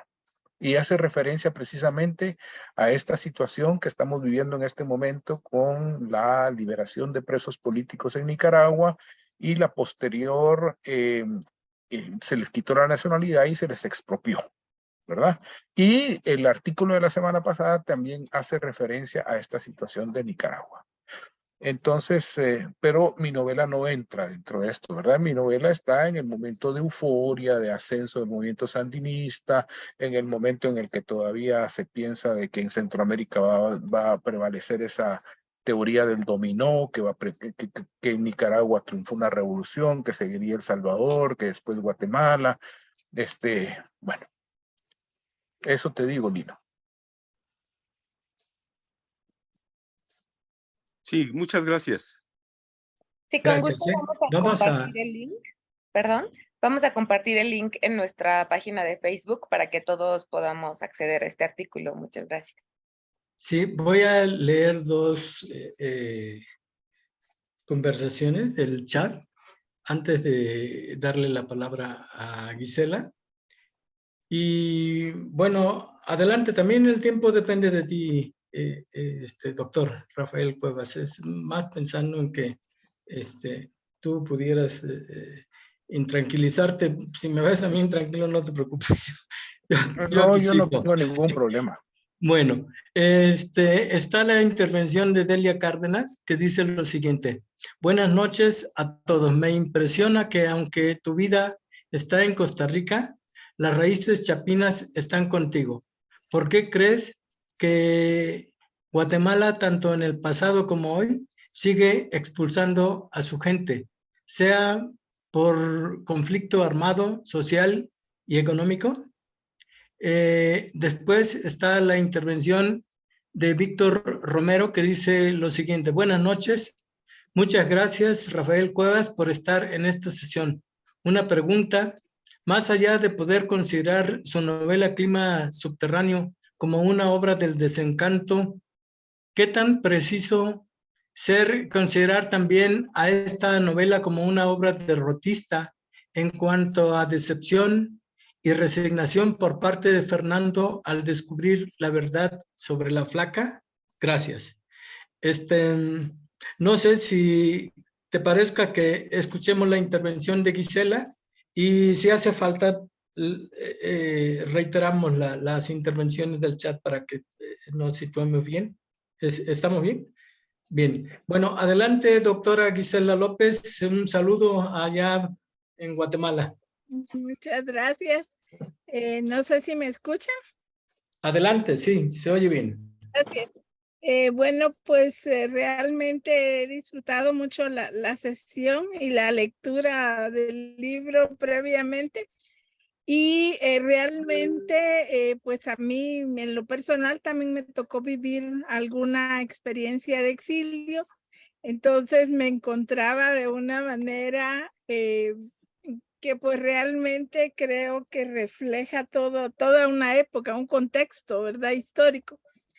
En este caso, a mí me pareció de una enorme, bueno, yo lo llamaría como veracidad y valentía, ¿verdad? Porque plantear, siempre tendemos como a hacer historias épicas, ¿verdad?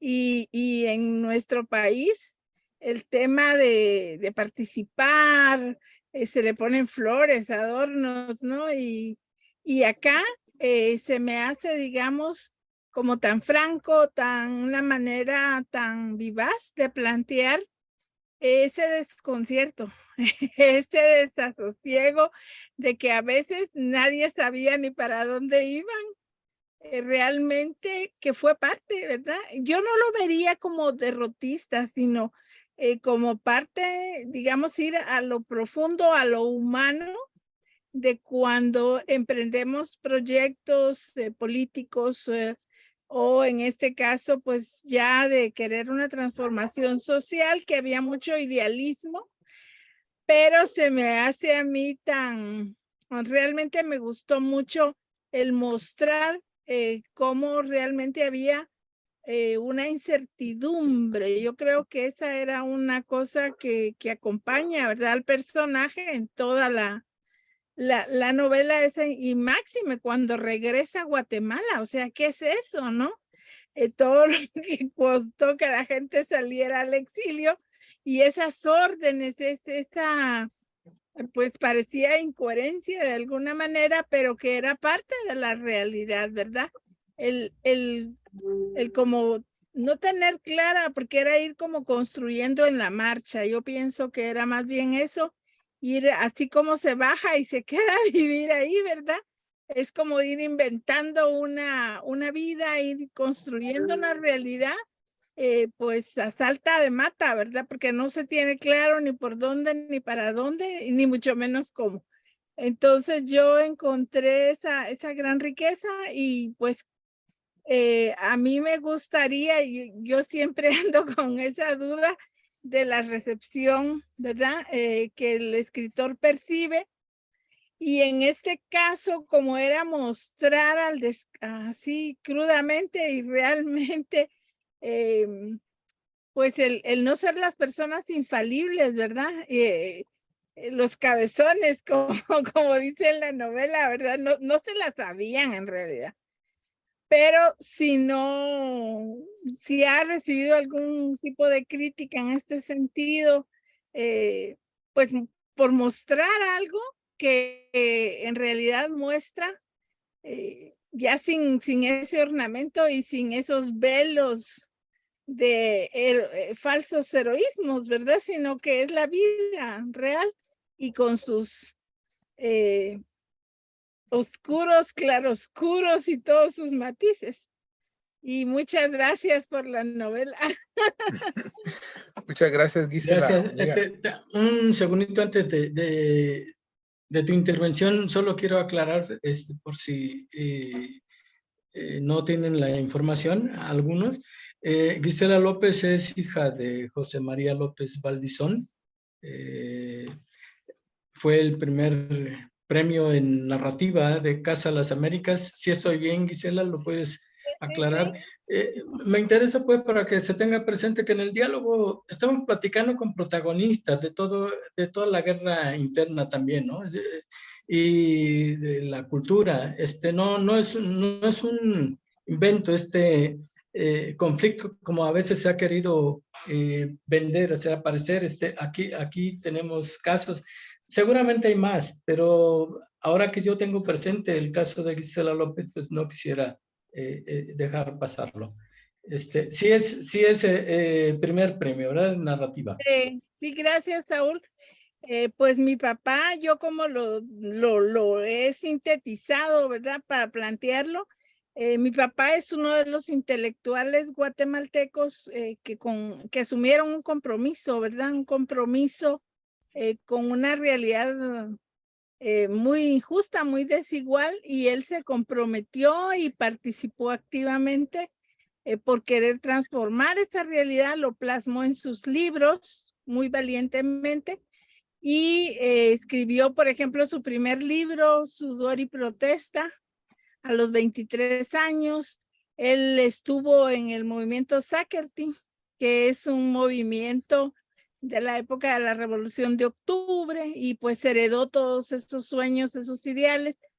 Y lamentablemente, fue desaparecido. Mi papá está desaparecido, todavía está desaparecido a los 46 años, y ya hace 45 años de su desaparición, y efectivamente ganó Premio Casa de las Américas en cuento en la primera edición de este premio, cuando fueron jurados Alejo Carpentier, Carlos Fuentes, Miguel Ángel Asturias, entre otros, ¿verdad? Entonces, yo estoy muy contenta porque el país guarda memoria de mi padre, y la obra con que ganó, La Vida Rota, en nuestro país periférico de lo periférico de Latinoamérica, ya va por la 10ª edición. Entonces es ya hablar, digamos, de obra que se ha quedado allí como parte del legado. Y pues por su trayectoria, pues yo me reconozco heredera de la palabra. Sí, gracias. Dice Gisela, hay una actividad a las 8 de algo de tu papá, ¿cierto? A las 9. A las 9, sí. ¿Es una puesta en escena o es una lectura, algo así, es verdad?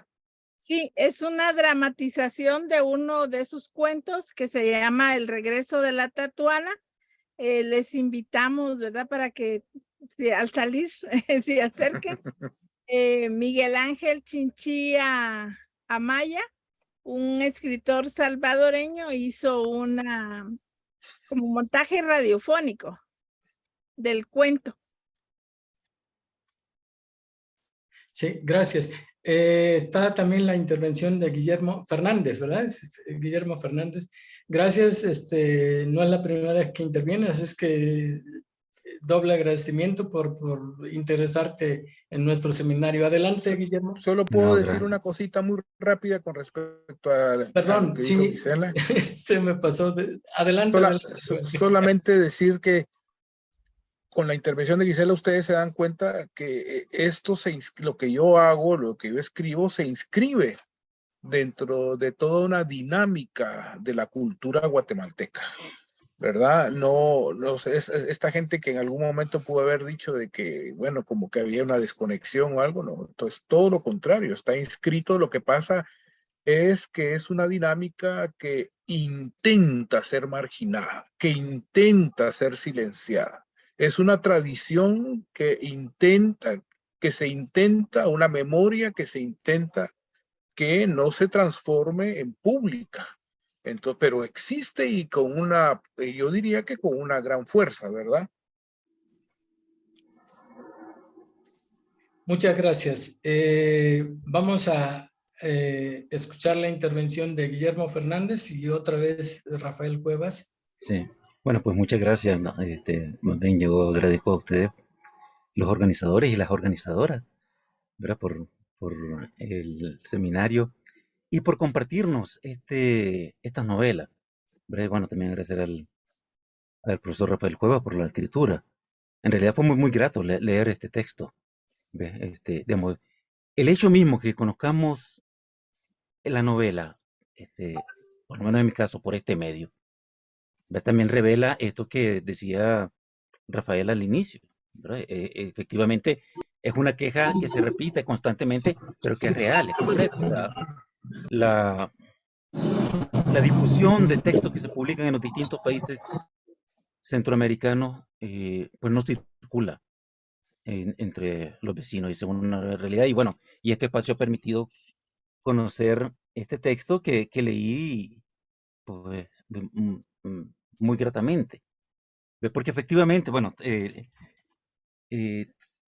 yo pensaba eso mientras lo leía, lo que decía Rafael al inicio. Efectivamente es un texto que va como a contracorriente de la narrativa o de la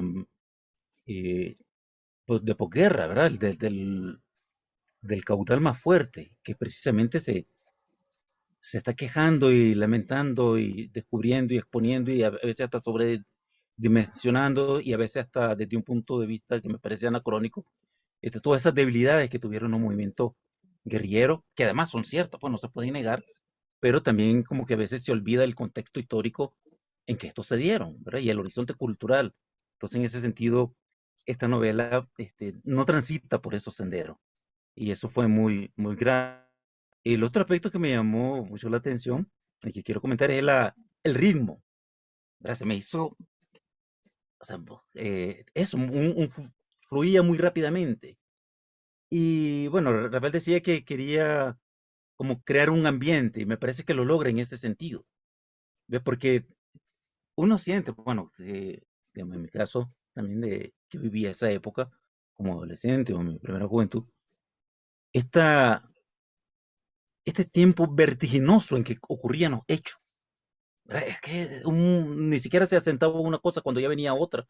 Y creo que eso está en la novela, en todas estas peripecias que tiene que vivir Fernandito, que además tuvo mucha suerte porque efectivamente también del contexto mismo daba para estas casualidades, esta suerte o estos milagros. ¿Verdad? En ese sentido está muy bien logrado. El otro aspecto que me parece muy importante que aporta la novela y que también creo que está presente en textos de historia, pero que ha sido la narrativa, la literatura que lo ha puesto primero y que lo expone mejor, es este hecho de la infiltración de los movimientos guerrilleros. O sea, uno lee textos digamos, de la URNG o de las distintas organizaciones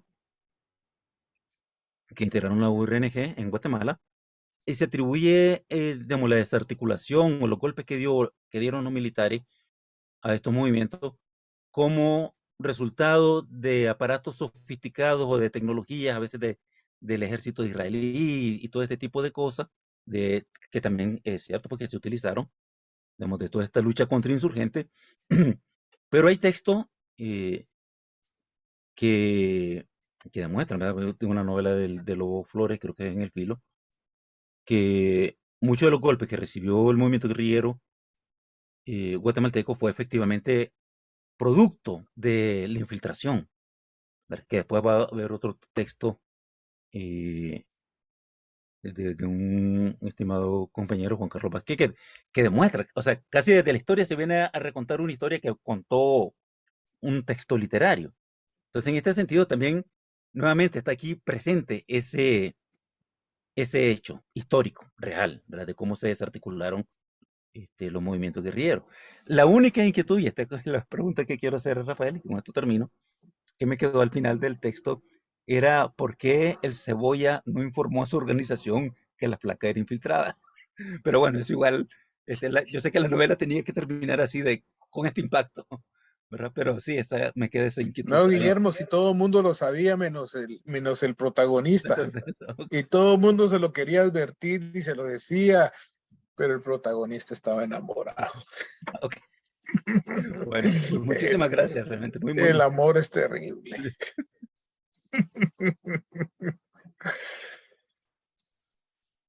Y bueno, había aquí, yo no, aquí había una en el chat, había, con esto termino, Saúl, Sí, que dice adelante. que sí, que es una novela que si hay decepción y derrotista. No, no, en absoluto. Yo no pertenezco a esa estirpe. No pertenezco a esa estirpe. Yo veo una continuidad entre todos esos años en los cuales efectivamente había todo lo que ya Guillermo acaba de decir, ingenuidad, falta de atención, todo lo que ustedes quisieran, y lo que hago y digo hoy, ¿verdad? Con todo lo que significa que pase la vida sobre uno, ¿verdad? Entonces, yo no estoy en absoluto. Si yo estuviera decepcionado, pues a lo mejor estaría dando clases en los Estados Unidos y me pondría, como dice mi compañero y amigo poeta salvadoreño, José Roberto Sea, me pondría en un lugar visible, ¿verdad? Eso es lo que dice José Roberto Sea.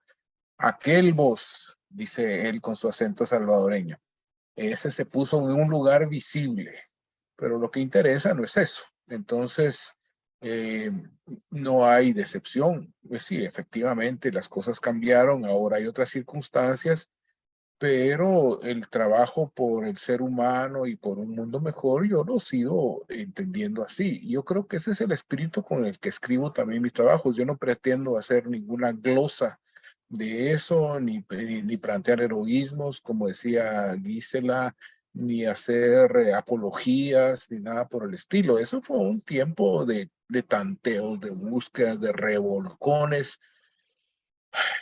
hermosísimo. Perdón. Bueno, pues muchas gracias, Rafael Cuevas Molina. Muchas gracias a todos los miembros de este seminario y especialmente al comité organizador. Un saludo a Rogelio Carrillo, ahí lo estamos viendo, a Mónica Toussaint, que aunque no la vemos, sabemos que aquí está permanentemente. Pues con esto cerramos la cuarta sesión del Seminario de Narrativa Centroamericana Contemporánea. Gracias a todos, que la pasen muy bonito. Nos vemos en la siguiente sesión, si mal no recuerdo, es el 30 de marzo, en la que veremos la novela Ita de Mónica Alvisures. Hasta pronto, que les vaya muy bonito. Hasta luego a todos. Hasta luego, muchas gracias a todas y a todos.